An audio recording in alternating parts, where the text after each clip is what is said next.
राम राम सत्य है, राम राम सत्य है, राम राम सत्य है, राम राम सत्य है, राम राम सत्य है। योगी की सरकार नहीं चलेगी, नहीं चलेगी, योगी तेरी तानाशाही। जिंदाबाद जिंदाबाद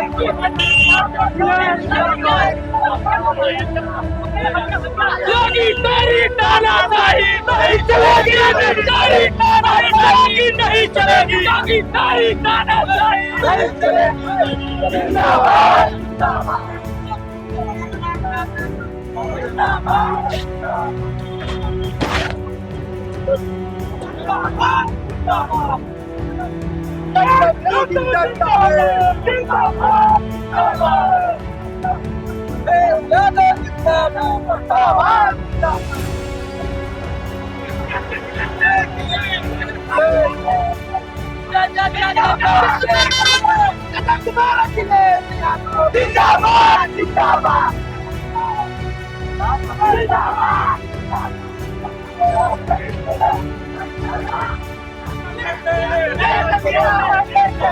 जगह है कितनी जेल में तेरे,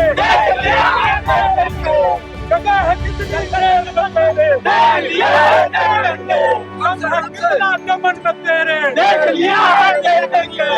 योगी मोदी की सरकार नहीं चलेगी, नहीं चलेगी, योगी नड्डा की सरकार नहीं चलेगी, नहीं चलेगी, गठबंधन की सरकार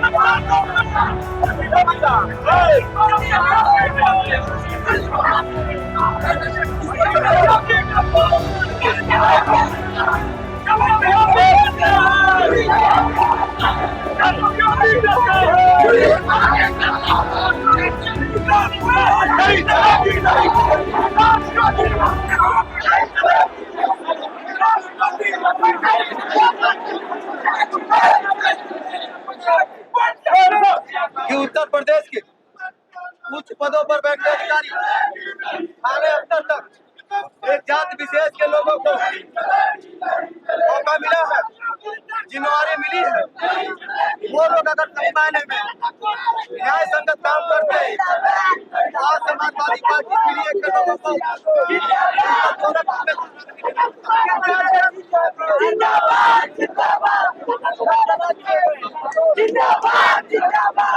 यहाँ पे धरना प्रदर्शन चल रहा है और ज्ञापन दे रहे हैं, इस संबंध में हम सब समाजवादी साथी आदरणीय जिलाध्यक्ष के नेतृत्व में आज हजारों की संख्या में आज हम लोग आहत हैं कि बिगड़ती हुई कानून व्यवस्था, भगवान की धर्म की स्थली अयोध्या में जिस प्रकार से बेटी के साथ बलात्कार होता है और उसको न्याय दिलाने के लिए बिजली की चरमराती व्यवस्था, जो आज बिजली का बिल पूरे प्रदेश में, पूरे देश में प्रदेश का सर्वाधिक बिजली बिल लेकर के भी आज के यह भाजपा की सरकार बिजली नहीं दे पा रही है।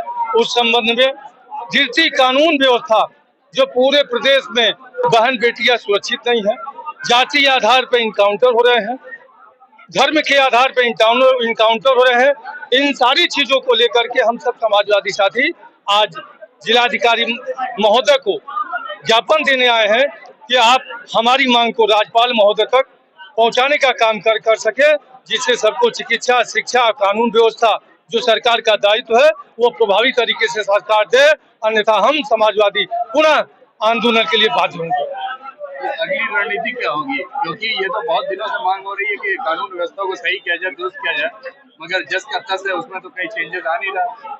आप तो देख रहे हैं, परीक्षा के बाद परीक्षा लीक, कानून व्यवस्था ध्वस्त। आज भगवान राम की स्थली पर इस प्रकार के काम, निर्माण कार्यों में धांधली। तो मित्र, हम सब समाजवादी हैं, आंदोलन हम लोगों की पहचान है और उसी से उपज हम लोगों की पहचान है। इसके लिए हर सरकार बाध्य करेगी, हम लोग आंदोलन करेंगे। आज जो आपने ज्ञापन दिया तो कुछ आश्वासन आपको मिला है शासन की तरफ से? अब शासन की तरफ से यही हुआ कि महामहिम के पास आपकी मांग को पहुंचा दिया जाएगा। ये 12 सूत्री ज्ञापन समाजवादी पार्टी की तरफ से दिया गया है। आपने देखा होगा पिछले दिनों कानून व्यवस्था पूरे उत्तर प्रदेश में पूरी तरह से ध्वस्त हो चुकी है।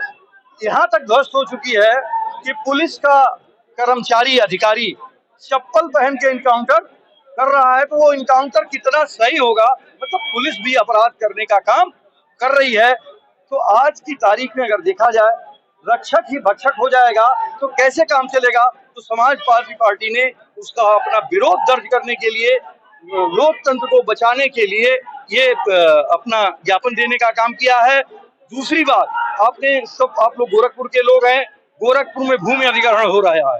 भूमि अधिग्रहण का मुआवजा 2016 के बाद कोई भी सर्कल रेट नहीं बढ़ाया गया है, उसको भी बढ़ाने की बात समाजवादी पार्टी करती है। लचर कानून व्यवस्था, भूमि अधिग्रहण, बाढ़ की व्यवस्था, इसके साथ ही साथ महंगाई, बेरोजगारी, गोरखपुर विश्वविद्यालय को केंद्रीय विश्वविद्यालय का दर्जा देने के साथ ही साथ 12 मांगों के साथ समाजवादी पार्टी ने अपना ज्ञापन जिलाधिकारी महोदय के माध्यम से प्रदेश के राज्यपाल को भेजने का कार्य किया है। उसी के संदर्भ में हम सब आप लोग यहाँ इकट्ठे हुए हैं और राज्यपाल महोदय से आपके माध्यम से भी और लोगों के माध्यम से ये मांग करते हैं कि कम से कम उत्तर प्रदेश में कानून व्यवस्था को राज किया जाए। जो ठाकुर फोर्स है, जो STF स्पेशल टास्क फोर्स को ठाकुर फोर्स बनाया गया है, उसको कम से कम पुलिस का फोर्स रहने दिया जाए और लोक कल्याण की बात की जाए। आज लोक कल्याण गायब है, तो लोकतंत्र में जब लोक कल्याण नहीं रहती तो लोकतंत्र की आत्मा समाप्त हो जाती है। तो आज लोकतंत्र की आत्मा मर चुकी है। सर्किल रेट की आप बात कर रहे हैं, कल कानपुर में सर्किल रेट जो बढ़ा हुआ है तो उसको वापस लिया गया है, आप गोरखपुर में बढ़ाने की बात कर रहे हैं। आप बताओ कि आप कहीं जाते हो, जहां जहां महंगाई बढ़ी है कि नहीं बढ़ी है, तो जब महंगाई बढ़ी है तो सर्किल रेट बढ़ेगा कि नहीं बढ़ेगा। 2017 के बाद सरकार ने ऐसा क्यों नहीं किया? अगर वापस लिया तो ये सरकार की गलती है। आज की तारीख में जहां अधिग्रहण आप कर रहे हो, जो जमीनें आम किसानों की जमीनें हैं, आप लोगों की जमीनें हैं, उसका सर्किल रेट आप 2016 के हिसाब से दोगे तो कैसे काम चलेगा। आज जबकि महंगाई बढ़ी हुई है, आप इस टाइम ड्यूटी बढ़ी हुई ले रहे हो, हर जगह महंगाई बढ़ी हुई है। बिजली का दाम, मेरे ख्याल से बिजली उत्तर प्रदेश में सबसे महंगी है। उत्तर प्रदेश इतनी महंगी बिजली कहीं नहीं है, और बिजली की कटौती भी सबसे ज्यादा कहीं अगर है तो उत्तर प्रदेश में है। बाढ़ की हालत सबसे ज्यादा खराब गोरखपुर में है, गांव के गांव कट जा रहे हैं, कोई पूछने वाला नहीं है। प्रभारी मंत्री आते हैं, बाढ़ राहत के नाम पे बच्चों को केला पकड़ाने का काम कर रहे हैं। तो झुंझुना पकड़ाने से बाढ़ राहत हो जाएगी क्या? क्यों नहीं बंधा बनाने का काम करते हैं? क्यों नहीं उस पर संशोधित योजना बनाए जाने का काम किया जा रहा है? तो आज सरकार लोक में अपना विश्वास खो चुकी है। आपने जो इंगित दिया है कि हवाई चप्पल पहन करके एनकाउंटर हो रहा है, उनकी धर्मपत्नी भाजपा में कोषाध्यक्ष हैं, भाई भाजपा ऐसे इसको किस तरह से देखते हैं? आप देखो, वही हमने तो पहले देखने की क्या, वैसा स्पष्ट हो गया ना कि भाई आप उठा रहे हो, किसी की हत्या कर दे रहे हो, और कल को आप कह दे रहे हो कि हम इनकाउंटर है। इनकाउंटर और हत्या में फर्क हुआ करता है। तो आज सरकार इनकाउंटर नहीं कर रही है, हत्याएं कर रही है, और उत्तर प्रदेश की पुलिस लोगों की हत्याएं कर रही है। इसको अविलंब रोका जाना चाहिए। अगर दूसरे शब्दों में कहें तो ऑर्गेनाइज मर्डर, हमने कहा ना, हत्याएं कर रही है। तो पूरा जब सरकार के द्वारा ऑर्गेनाइज्ड अपराध हो रहा है, ऑर्गेनाइज्ड अपराध हो रहा है, केवल मर्डर नहीं हो रहा है, ढेर सारे सेक्टर में अपराध हो रहे हैं, तो ऑर्गेनाइज्ड रूप से अपराध हो रहे हैं। तथा पीड़ित परिवार को रुपए 50 लाख की सहायता प्रदान की जाए। गोरखपुर सहित संपूर्ण जनपद के गोरखपुर सहित संपूर्ण उत्तर प्रदेश में खराब और अचल कानून व्यवस्था अविलंब ठीक कराई जाए। प्रदेश में बहन बेटियों के साथ निरंतर हो रहे सामूहिक हत्या, बलात्कार एवं छेड़छाड़ पर रोक लगाई जाए। स्वागत है आपका चैनल पे। ये बताइए, जो आज ज्ञापन दिया गया है, जो धरना हुआ है, वो किस संदर्भ में था, हमारे दर्शकों को थोड़ा ब्रीफ से बताइए। सबसे पहले आपको चैनल को धन्यवाद देते हैं। मैं रामनाथ यादव, जिला महासचिव समाजवादी पार्टी गोरखपुर। आज उत्तर प्रदेश के माननीय मुख्यमंत्री जी जो गृह जनपद गोरखपुर है 3 दिन हफ्ता में प्रवास करते हैं और गोरखपुर की स्थिति बहुत खराब है। हम लोग यहाँ गुंडाई चरम पर है, भ्रष्टाचार चरम पर है, लूट चरम पर है, बेरोजगारी बढ़ती जा रही है, महंगाई बढ़ती जा रही है, नाबालिग बच्चियों के साथ बलात्कार हो रहा है। अभी अयोध्या में एक दलित बेटी के साथ बलात्कार हो गया। तमाम ऐसे मुद्दों को लेकर के और किसानों की जमीन फर्जी अधिग्रहण कर दी जा रही है, उनको उचित मुआवजा नहीं दिया जा रहा है। न्यायालयों में, जिलाधिकारी न्यायालय में, तहसील में किसानों के साथ भेदभाव किया जा रहा है और तमाम ऐसे मुद्दों को लेकर के आज हम लोग माननीय जिलाधिकारी महोदय को राज्यपाल के माध्यम से उनको ज्ञापन दिया गया है। क्या लगता है कितना सुनवाई होगी इस ज्ञापन के माध्यम से? अबे सरकार में सुनवाई क्या है? अगर जिसका बिना न्यायालय के आदेश से घर तोड़ दिया जा रहा है, बिना न्यायालय के आदेश से जो है गोली मार दी जाए, एनकाउंटर कर दिया जा रहा है, तो अराजकता फैला हुई है। सरकार तानाशाह सरकार है, न्यायालय इसके आगे फेल है, तो कुछ भी ये सरकार कर सकती है। चलिए, कोई न्याय मिलने वाला नहीं। बहुत बहुत धन्यवाद अपना समय देने के लिए, बहुत बहुत धन्यवाद। शुभकामनाएं। ज्ञापन सौंपा गया, उसके बारे में थोड़ा सा विशेष जानकारी दीजिए हमारे दर्शकों को। ये सरकार जनहित के मुद्दे पर एक भी काम नहीं कर रही है। अभी इनकाउंटर जो हुआ वो भी जाति देखकर इनकाउंटर किया गया। तो बलात्कार मंदिर जैसे पवित्र जगह पर दलित लड़की का बलात्कार होता है, उसको भी सरकार उस पर भी कोई बयान नहीं दे रही है। सरकार नौजवानों, बेरोजगारों और बुजुर्गों पर कोई ध्यान नहीं दे रही है। सरकार का दावा है कि अभी 50,000 पुलिस जो 60,000 भर्ती आई है, इसके बाद सिर्फ 40,000 और भर्तियां आने वाली हैं। इसके बारे में क्या कहेंगे? सरकार की सारी भर्तियां आप देखते रहिए, परीक्षा दे सारे पेपर लीक हो जा रहे हैं और बच्चे बेरोजगार होकर के परेशान हो रहे हैं। एक परीक्षा कई बार सरकार करा रही है। योगी जी का दावा रहता है कि वो सड़कों का जाल बिछा रहे हैं पूरे प्रदेश में, न कि पूरे गोरखपुर में, पूरे प्रदेश में सड़कों का जाल बिछ रहा है। तो इसके बारे में आप क्या कहेंगे? केवल महाराज जी का ये दावा पेपरबाजी हो रही है, बाकी रोड पे और कहीं काम दिखाई नहीं दे रहा है। आप लोग के सरकार का विजन क्या है और इस सूबे की सरकार से आप क्या चाहते हैं, क्या मांगे हैं? हमारी सरकार पिछले 5 साल जो काम की है वो आप लोग के सामने है और मेरी सरकार आएगी तो विकास की गंगा बहेगी, हर जात के लोगों को सुरक्षा मुहैया होगी, ना किसी का घर गिरेगा और किसी का अगर जमीन ली भी जाएगी तो उचित मुआवजा दे करके ली जाएगी।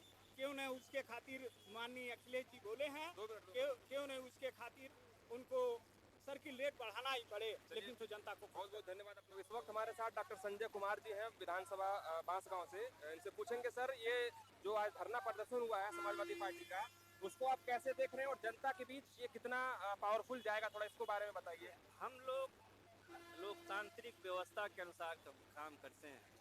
हमारे राष्ट्रीय अध्यक्ष भी लोकतांत्रिक मूल्यों का पूरी तरह से पालन करते हैं और हमारे आज जिला अध्यक्ष के नेतृत्व में गोरखपुर की पावन धरती पर, बाबा गोरखनाथ की पावन धरती पर आज हम लोगों का धरना सरकार को ये बताने का है कि बेरोजगारी हो, चाहे महंगाई हो, चाहे भ्रष्टाचार हो, चाहे बलात्कार हो। अभी आप देखिए अयोध्या में एक दलित बालिका के साथ सामूहिक बलात्कार हुआ। अभी आप इनकाउंटर देख लीजिए। जातिवादी व्यवस्था नहीं करनी चाहिए। इसके लिए आपको जनता ने चुना था कि आप जीरो टॉलरेंस की बात करते हैं, आप विकास की बात करते हैं। गोरखपुर में एक भी ऐसा काम बता दें मुख्यमंत्री जी, चाहे हमारे भारतीय जनता पार्टी के लोग, कि एक भी ब्रिज का निर्माण हुआ हो, चाहे दक्षिणांचल जो कचरांचल कहा जाता है, बाढ़ के लिए कोई उचित प्रबंधन किया गया हो, चाहे बंधों का निर्माण किया गया हो, चाहे नौजवानों को सही नौकरी मिली हो, चाहे कोई भी इनकी परीक्षा बिना पेपर लिख के हुई हो। आप हम मीडिया के द्वारा सरकार को बताना चाहते हैं कि जब पुलिस की भर्ती नहीं कर सकते, नलकूप चालकों की भर्ती नहीं कर सकते, तो आप अभी आपने देखा है कि PCS जैसी परीक्षा में दूसरे की कापी 39 कापियाँ दूसरे का नंबर दूसरे को चढ़ा दिया गया। ये कहाँ का न्याय और कहाँ का शिक्षा प्रणाली है? आज शिक्षा प्रणाली ऐसे है कि हम जैसे दलित के बेटे, गरीबों के बेटे आज उच्च शिक्षा में नहीं जा पा रहे हैं। डॉक्टर, मेडिकल और इंजीनियरिंग की पढ़ाई, MBA की पढ़ाई नहीं कर पा रहे हैं। सरकार चाहती है कि दलित समाज के लोग, पिछड़े समाज के लोग, अल्पसंख्यक समाज के लोग, गरीब सवर्ण के लोग, जो गरीब हो वो गरीब ही बना रहे, जो अमीर है वो अमीर ही बना रहा है। अभी दक्षिणांचल में रेलवे लाइन जा रही दोहरी घाट से हजरवा, अभी 2016 का सर्किल लेट ये लोग देने का काम कर रहे हैं। वहाँ किसान धरने पर बैठा हुआ है, लेकिन उसकी कोई उचित मांग को कोई सुनने को तैयार नहीं है। न जिलाधिकारी कार्यालय में बैठते हैं, न एडीएम साहब बैठते हैं, न एसडीएम साहब बैठते हैं, न तहसीलदार साहब बैठते हैं। तो किसान मजबूर होकर के हम लोगों के पास आता है और हम लोग आज अपने ऊर्जावान जिलाध्यक्ष के साथ मिल करके इस गोरखपुर की पावन धरती पर मुख्यमंत्री जी को बताना चाहते हैं, भारत सरकार को बताना चाहते हैं कि मनमानी इस लोकतांत्रिक व्यवस्था में कभी सफल नहीं हुई, न होने इस देंगे। ज्ञापन के बाद से अगर फिर से वही रवैया रहता है सरकार का, तो आप लोग का अगला कदम क्या रहेगा? हम लोग का अगला कदम जन आंदोलन करेंगे और लोकतांत्रिक तरीके से अपने मूल्यों के लिए, अपने अधिकारों के लिए, जनता के हक और अधिकार के लिए, नौजवानों के रोजगार के लिए, किसानों के अधिकार के लिए, किसानों को उचित मुआवजा के लिए हम सभी समाजवादी पार्टी के लोग, कार्यकर्तागण, नेतागण सड़क से लेके सदन तक सरकार की कानों में अपनी आवाज़ों को बुलंद करके उनकी मांगों को पूरा करने का काम सूबे की करेंगे। सरकार दावा करती है कि सड़कों का जाल बिछ रहा है। गोरखपुर कितना बदला हुआ दिखता है आपको पिछले 5-7 सालों में? हम लोग तो यहीं से पढ़े हैं, यहीं से बड़े हैं, यहीं से CPMT में डॉक्टर भी बने हैं, MBBS MD KGMC से किए, गोल्ड मेडल भी मिला। अमेरिका, लंदन, अरब नेशनल बोर्ड जैसे इंस्टीट्यूट से भी हम लोगों ने पढ़ाई करी, काम किया। लेकिन आप खुद ही जानते हैं कि गोरखपुर में सड़कों का क्या हाल है। सबसे बड़ी बात यह है कि जो PM और CM को जोड़ने वाला रोड है NH-29 गोरखपुर से बड़ा, अभी 2 साल भी नहीं हुआ, 1 साल भी नहीं हुआ, लेकिन आज देख लीजिए कि जगह जगह पैचिंग का काम शुरू है। सड़क पे जहाँ पे गड्ढा ना हो, जहाँ पे जर्किंग ना हो, इन बातों को आपके द्वारा हम लोग सरकार के कानों तक पहुँचाना चाहते हैं। सरकार ये तमाम आरोप भी लगाती है जो सूबे की सरकार है कि जब सपा की सरकार थी तो एक दो वर्ग विशेष के ऊपर ज्यादा फोकस किया जाता है, ये कितना सच है? नहीं, ये तो सत्य नहीं है। आज आप देख रहे होंगे PCS का रिजल्ट देख सकते हैं, सिविल का रिजल्ट देख सकते हैं, शिक्षा का रिजल्ट देख सकते हैं। हम इस पर कमेंट नहीं करना चाहते हैं, लेकिन दूसरे को कहने से पहले ये ज़रूर सरकार को बता देना चाहते हैं कि पहले अपने गिरेवान में झांक करके PCS के आउट हुए रिजल्ट को, IAS के आउट हुए रिजल्ट को, आपने देखा होगा कि IAS के इम्तहान में फर्जी सर्टिफिकेट लगा करके वो IAS का सिलेक्शन हो गया था। इस पे सरकार ने कोई एक्शन लिया?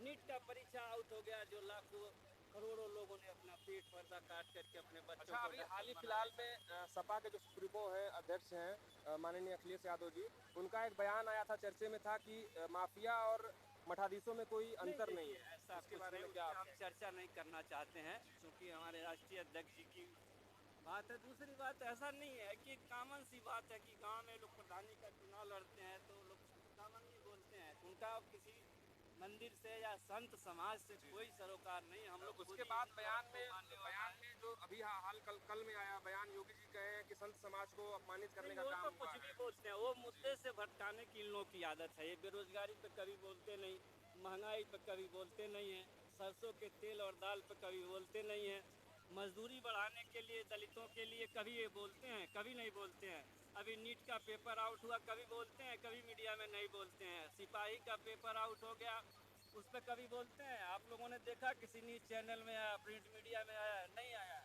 तो इन लोगों का काम खाली जनता का ध्यान भटकाना है और वर्ग विशेष को लाभ पहुंचाना है और धर्म के नाम पर राजनीति करना। जो आज का पढ़ा लिखा नौजवान, दलित, पिछड़ा और आगे सवर्ण जो गरीब है, वो जान गया है कि हम लोगों को धर्म के नाम पर ठगा गया और ठगा जा रहा है। इसलिए अभी तो सरकार को 2024 में टेलर दिया है जनता ने, और आगे आप परिणाम देखते रहिए। चलिए, बहुत बहुत धन्यवाद अपना समय देने के लिए, बहुत बहुत शुभकामनाएं भविष्य के लिए। बहुत बहुत धन्यवाद सर आपको। ये आप संजय कुमार को सुन रहे थे, बांसगांव से ये उम्मीदवार से पूछे, जैसा कि ये बहुत ही बेबाकी रूप से अपना बात रखे और आप समर्थक देख सकते हैं, काफी समर्थक इनके पीछे खड़े थे। ऐसे खबर के लिए आप जुड़े रहिए हमारे साथ, देखते रहिए GP news network. Camera person Ayush के साथ मैं गणेश पांडे, गोरखपुर। धन्यवाद।